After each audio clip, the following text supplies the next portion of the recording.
여기 아주 짧은 부활 선포 설교가 있습니다. 네 가지 핵심 사항, 그러나 아무런 수식어 없이 간명하게 그러나 강력하게 말씀을 선포하고 있습니다. 오늘 본문 39절, 유대인들이 예수를 나무에 달아 죽였다. 40절, 하나님이 사흘 만에 그를 다시 살리셨다. 41절, 42절, 부활 후 우리에게 그리스도를 증언하게 하셨다. 그리고 43절에 그를 믿는 사람들은 죄 사함을 받는다. 이보다도 더 명료한 부활 설교는 없을 것입니다. 이렇게 간결하고 강렬한 부활 설교를 하고 있는 사람은 예수님의 제자 중 베드로입니다. 예수 그리스도를 따라서 3년의 세월을 하루같이 보내었습니다. 그는 위대한 신앙 고백을 남긴 그런 제자이기도 합니다. 다른 일들은 다 제쳐두고 그리스도의 고난과 부활에 관한 사연만 하더라도 그야말로 아주 셀 수 없이 많은 대목이 있었을 것입니다. 체포당하시는 예수님을 지키기 위하여서 칼을 휘두른 일, 잡히신 이후에는 대제사장의 집 문 바깥들에서 3번이나 예수를 모른다고, 마지막에는 심히 저주까지도 했던 일, 부활의 날 그 새벽에 막달라 마리아의 말을 듣고 무덤에 달려갔던 일, 그리고 허리를 숙여서 그 무덤 속에 들어가 보니 예수님의 시신은 없고 세마포만 덩그러니 남아 있었던, 그래서 놀랐던 일, 그럼에도 불구하고 그날 저녁에 무서워하며 문을 꽁꽁 걸어 잠그고 두려움에 떨고 있는 제자들 무리 속에서 그 가운데 찾아오신 부활하신 예수님, 손과 옆구리를 보여주셨던 그 일들, 나는 이제 물고기나 잡으러 가야겠다, 다 뒤로 하고 고향 디베랴 호숫가로 가서 물고기 잡을 때 그 고기를 잡아 조반을 함께 드시던 그 예수님과의 일화 등등등, 어찌 하나라도 잊을 수가 있겠습니까? 그러나 이 모든 것을 기억에서 다 지워지고 잊어버린다라고 한다 할지라도 베드로에게는 부활하셨던 그 예수님께서 물으셨던 3가지 질문은 두고 잊혀지지 않았을 겁니다. 평생에 그 뇌리 가운데 꽉 박혀 있었을 것입니다. 요한의 아들 시몬아, 네가 이 사람들보다 나를 더 사랑하느냐? 3번이나 물으셨던 주님. 이 질문에 대하여 내가 주를 사랑하는 줄 주님이 아십니다, 반복하여서 대답했던 그 베드로. 그런 베드로를 향하여서 그리스도께서는 내 양을 먹이라 라고 부탁을 하셨고, 또한 베드로가 어떠한 죽음으로 마지막을 맞이하며 하나님 앞에 영광을 돌려드릴 것인가 라고 하는 것을 다 말씀해 주셨습니다. 이 예수 그리스도의 부활에 대하여서 말한다라고 한다면 이런 베드로보다도 더 사실적이고 더 구체적인 내용을, 그리고 그 세세한 수많은 사연들을 다 알고 있으며 이야기할 사람 도대체 누가 있겠습니까? 그런데 그런 베드로가 부활의 선포를 오늘 본문 말씀에서 이렇게 간명하게 전하고 있습니다. 왜 이렇게 간단하게 선포했을까요? 부활의 중요성을 그 누구보다도 더 잘 알고 있었기에 그는 오히려 말을 아꼈던 것입니다.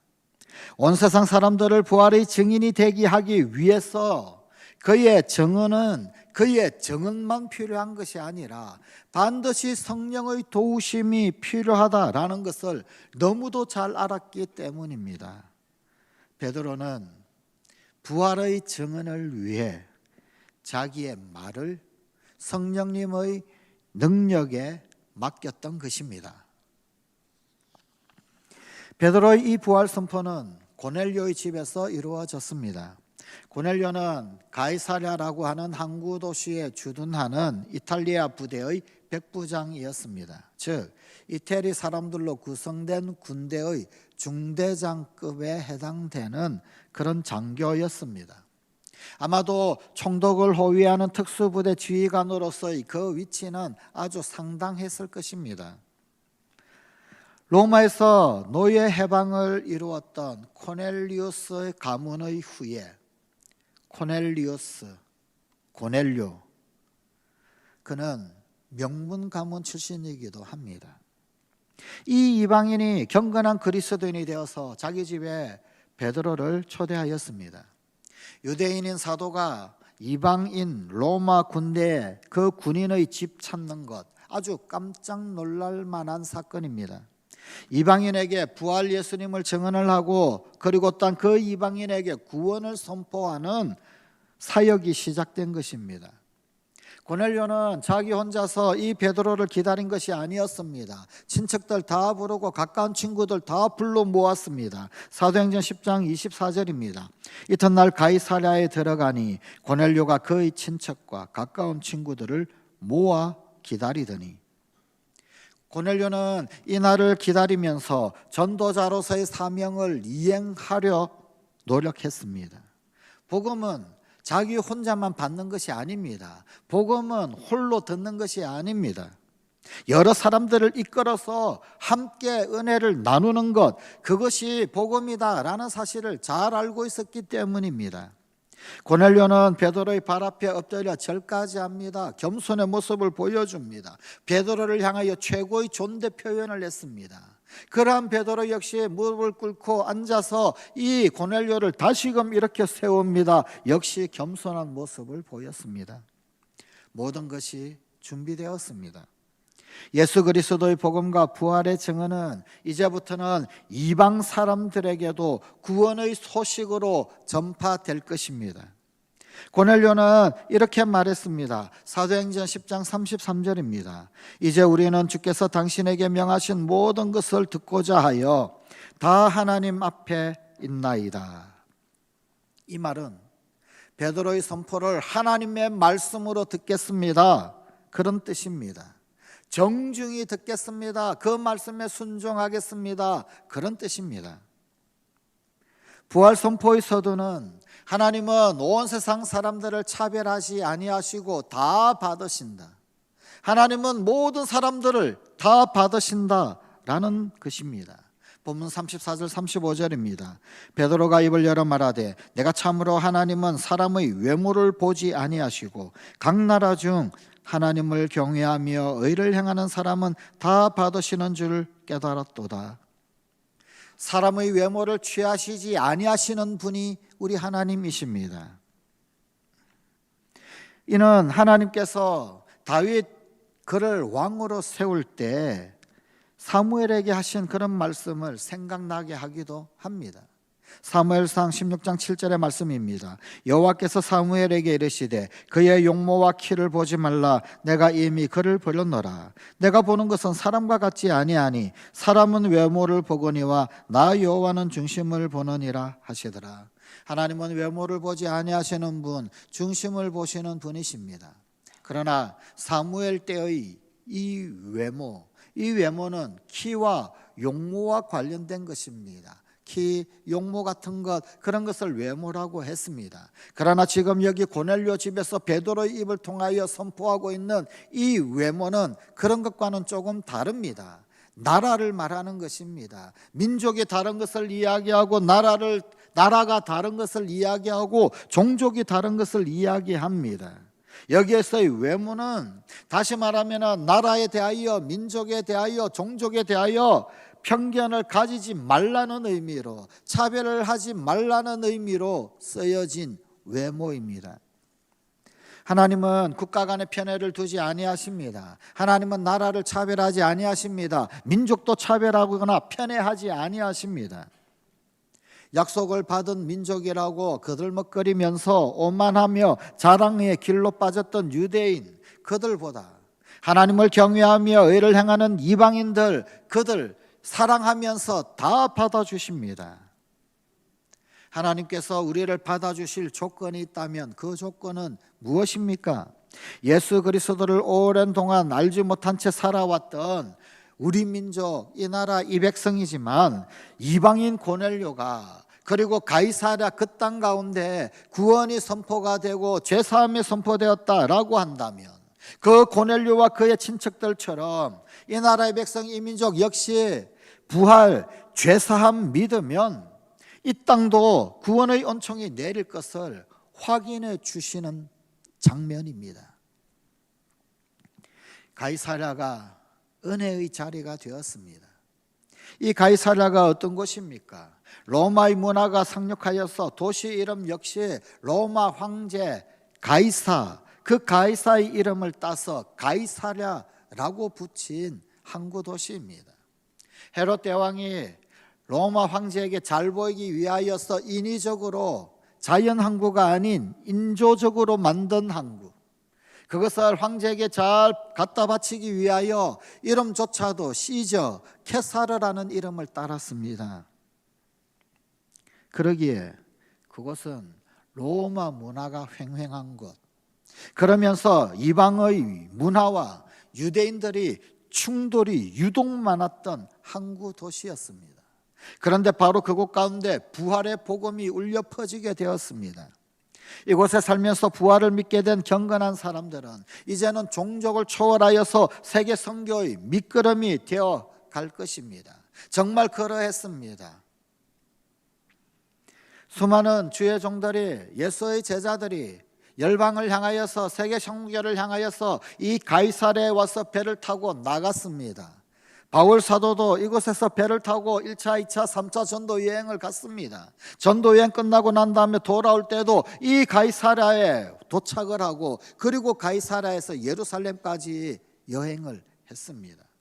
그야말로 이방 문화와 유대인들의 충돌이 찾았던 바로 그곳, 그런데 바로 그곳이 이제는 복음의 통로가 되었습니다. 선교의 통로가 되었습니다. 이곳 가운데 열방과 족속과 민족을 향하여 예수 복음이 널리 퍼져나가게 되었던 것입니다.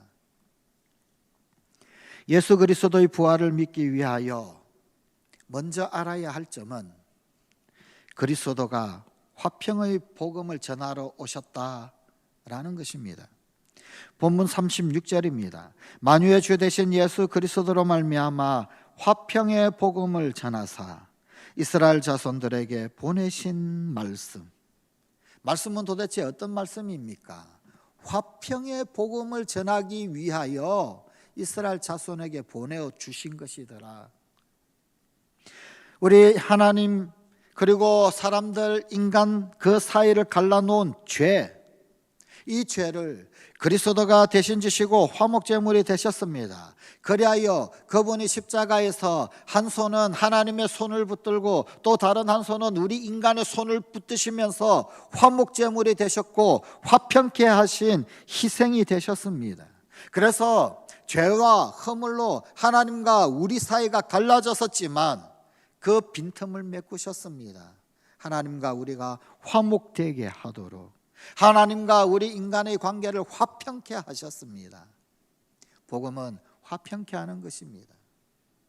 그래서 복음이 선포되는 것에는 화목이 일어납니다. 화평이 일어납니다. 복음이 전달되었는데, 복음이 선포되었는데, 그런데 분열이 일어나고 싸움이 일어나고 다툼이 일어나고 분란이 일어난다. 그것은 복음이 아닙니다. 그래서 기독교 역사 가운데 십자군 전쟁은 그야말로 치욕스러운 역사입니다. 복음은 화목해 하는 것이지 싸우게 하는 것이 아닙니다. 예수님께서 세례를 받으실 때 성령님은 하늘 문을 여시고 그 위에 임하셨습니다. 누가복음 3장 21절 22절입니다. 세례를 받으시고 기도하실 때 하늘이 열리며 성령이 비둘기 같은 형체로 그의 위에 강림하시더니 하늘로부터 소리가 나기를 너는 내 사랑하는 아들이라 내가 너를 기뻐하노라 하시니라. 그리고 나사렛 회당에서 예수님께서 첫 번째로 선포하셨던 말씀은 구약성경 이사야서 61장 1절 이하의 말씀이었습니다. 주 여호와의 영이 내게 내리셨으니 이는 여호와께서 내게 기름을 부으사. 그리고는 이 글을 읽으시고 이 글이 오늘 너희 귀에 응하였느니라 라고 하셨습니다. 그로부터 하나님 나라를 향한 그리스도의 선한 일과 마귀를 멸하는 사역이 시작이 되었습니다. 비둘기 같은 성령이 임하셨고 그것이 성령의 기름 부으심으로 나타나셨고, 그로부터 하나님 나라의 선한 일, 그리고 마귀를 물리치는 사역이 시작이 되었습니다. 그리고 그것은 지금 이 고넬료 집에서도 동일하게 일어나고 있는 일이었습니다. 본문 38절입니다. 하나님이 나사렛 예수에게 성령과 능력을 기름 붓듯 하셨으며 그가 두루 다니시며 선한 일을 행하시고 마귀에게 눌린 모든 사람을 고치셨으니 이는 하나님이 함께 하셨습니다. 베드로는 자기와 그리고 또 다른 동료 제자들, 그들이 그리스도 사역의 증인임을 밝힙니다. 그리고 이 모든 일은 하나님이 함께 하심으로 일어난 것이다 라는 사실을 강조합니다. 그때 임하셨던, 그 옛날 임하셨던 그 성령님, 우리 주님 예수님이 세례를 받으셨을 때 임하셨던 그 성령님, 그 성령님은 이제 베드로가 부활 선포를 하고 있는 그 자리, 고넬료의 그 집에 또다시 그대로 내려오셨습니다. 사도행전 10장 44절입니다. 베드로가 이 말을 할 때 성령이 말씀 듣는 모든 사람에게 내려오시니, 이방의 땅에도, 이방의 문화와 유대인들이 충돌하는 그 땅에도 오순절의 사건이 시작되었습니다. 그리스도를 거부한 어둠의 세력은 그분을 나무에 달아 죽였습니다. 베드로는 이전에 공회에서 선포할 때 이 사실을 선포했습니다. 사도행전 5장 30절입니다. 너희가 나무에 달아 죽인 예수를 우리 조상의 하나님이 살리시고, 유대인들은 율법을 너무나도 잘 알고 있었습니다. 나무에 달린 자는 저주받은 자이다 라는 율법의 말씀을 똑똑히 알았습니다. 신명기 21장 23절입니다. 나무에 달린 자는 하나님께 저주를 받았음이니라. 십자가 나무에 달린 예수, 그는 하나님께 저주받은 자다. 나무에 달린 자는 보라 하나님께 저주받았다고 율법은 명하지 않느냐. 그는 메시아가 아니다. 그는 하나님의 저주받은 자다. 그렇게 최대 치욕을 그리스도에게 안겨주려 했습니다. 그런데 베드로는 지금 그것은 치욕이 아니었다, 하나님의 영광이었다라고 선포하는 것입니다. 최대의 치욕이 최대의 영광으로, 저주가 복으로, 캄캄함이 빛으로 변하게 되었다고 선포하는 것입니다. 너희가 나무에 달아 죽인 예수, 너희는 그 예수에게 저주의 치욕을 안겨주려고 나무에 달았지만 그분은 저주덩어리가 아니시다. 그분은 복음이시다. 그분은 하나님의 아들이시다. 그분은 하나님이 살리시는 이시다. 그분은 하나님이 나무 가운데서 끌어내리시고 하늘로 올리우신 분이시다. 그렇게 선언하고 있는 것입니다. 너희가 아무리 저주라고 그렇게 치욕을 안기려고 해도 그분은 치욕을 받으실 수 없는 영광 그 자체이신 분이시다. 그런 선언입니다. 부활은 그러한 것입니다. 베드로는 이 설교를 통해 자신이 부활의 증인 되기를 바라고, 이 선포를 듣고 있는 사람들 또한 그렇게 되도록 권하고 있습니다. 부정한 음식 보여주고 그 음식 먹으라고 친히 그 부정한 음식 먹게 하시면서, 그래서 그 자리까지, 그 가이사랴, 어쩌면 사람의 눈으로 보기에는 선한 것이 하나 없는 그 가이사랴까지 찾아오게 하신 것, 그것은 부활의 그리스도를 증언하라는 권고이고 명령이라고 하나님 앞에서 이해하고 있는 것입니다. 이제 예수 그리스도의 이름으로 세례를 받고 성찬을 참여하는 사람들은 부활의 증인이 되어 이 세상으로 나아가야 합니다. 유대인이 아니라, 이방인은 안 되는 것이 아니라 예수 그리스도의 이름으로 세례를 받고 성찬에 참여하는 사람, 그 가이사랴에서 고넬료의 집이 그러하였던 것처럼, 그리고 그 가이사랴를 통하여서 열방과 족속과 민족을 향하여 수도 없는 복음이 뻗어 나갔던 것처럼 그 가이사랴의 역사가 예수 그리스도의 이름으로 세례를 받고 성찬에 참여하는 모든 사람들에게도 똑똑한 부활의 증인으로 나타나야 하고 세상으로 나아가야 한다, 그 말입니다. 하나님께서는 살아있는 자와 죽은 자의 재판장으로 예수 그리스도를 정해주셨습니다. 세우셨습니다. 그리스도께서 심판하실 때 그를 믿는 사람은 죄사함을 얻게 될 것입니다. 우리는 이 찬란한 부활절 아침에 하나님께서 살리신 아들 예수 그리스도의 부활을 확실히 믿습니다. 그러므로 성령님의 능력을 받아 온 세계 화평의 복음을 전하는 그리스도인 되는 성광가족 됩시다. 기도하시겠습니다. 성령님, 기름 부어 주시옵소서. 그리하여 분명히 알게 하여 주시옵소서. 예수 그리스도의 십자가는 저주가 아니라 하나님의 영광이었음을 똑똑히 보고 알게 하여 주시옵소서. 그 성령의 기름 부으심 받아 온 세계 화평의 복음을 전하는 그리스도인 되는 우리 성광가족 되게 하여 주시옵소서. 하나님께서 그리스도를 십자가 가운데서 일으켜 세우신 것처럼 오늘도 모든 캄캄한 가운데 거룩한 빛으로 세우시는 역사를, 죽음 가운데서 생명의 역사로 바꾸시는 일들을, 음부에서 하늘로 올리시는 놀라운 역사가 우리 성광가족들 가운데도 나타나게 하여 주시옵소서. 예수님 이름으로 기도드리옵나이다. 아멘.